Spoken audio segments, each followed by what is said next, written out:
السلام علیکم ورحمۃ اللہ وبرکاتہ۔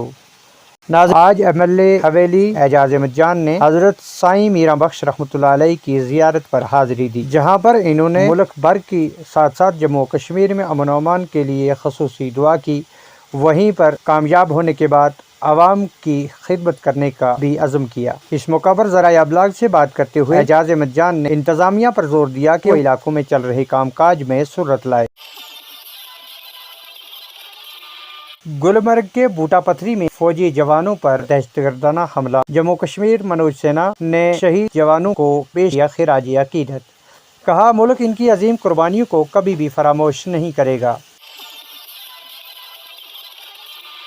ضلع پونچھ کی تحصیل منڈی میں سردی آتے ہی بجلی کی بے وقت کٹوتی کا آغاز ہو چکا ہے، جس کو لے کر عوام نے انتظامیہ سے مداخلت کی اپیل کی اور بروقت بجلی کی فراہمی پر زور دیا۔ جموں و کشمیر دربار مئو کو لے کر عوامی اتحاد پارٹی جموں کشمیر کا احتجاج، کہا وزیر اعلیٰ عمر عبداللہ دربار مئو کی روایت کو بحال کرے انجینئر رشید۔ تحصیل منڈی میں رات گئی چوری کی ایک واردات میں چوروں نے گاڑی پرزوں کی دکان کو لوٹ لیا۔ مالک دکان غلام مصطفیٰ کے مطابق دکان کا لاکھوں کا سامان چوری ہو گیا ہے۔ انتظامیہ سے تحقیقات کی اپیل۔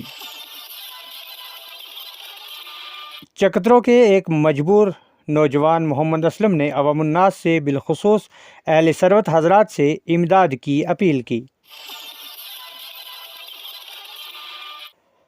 تحصیل منڈی کے گاؤں اڑائی سے تعلق رکھنے والے ایک نوجوان ارشاد احمد شعبہ عربی میں PhD کرنے میں کامیاب ہوا، جس کو لے کر علاقہ کے لوگوں نے خوشی کا اظہار کرتے ہوئے انہیں ان کے والدین کو مبارکباد پیش کی۔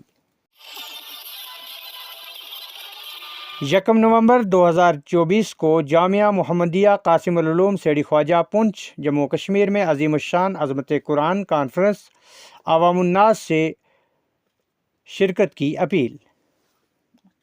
اسی کے ساتھ دیجیے اجازت، خدا حافظ۔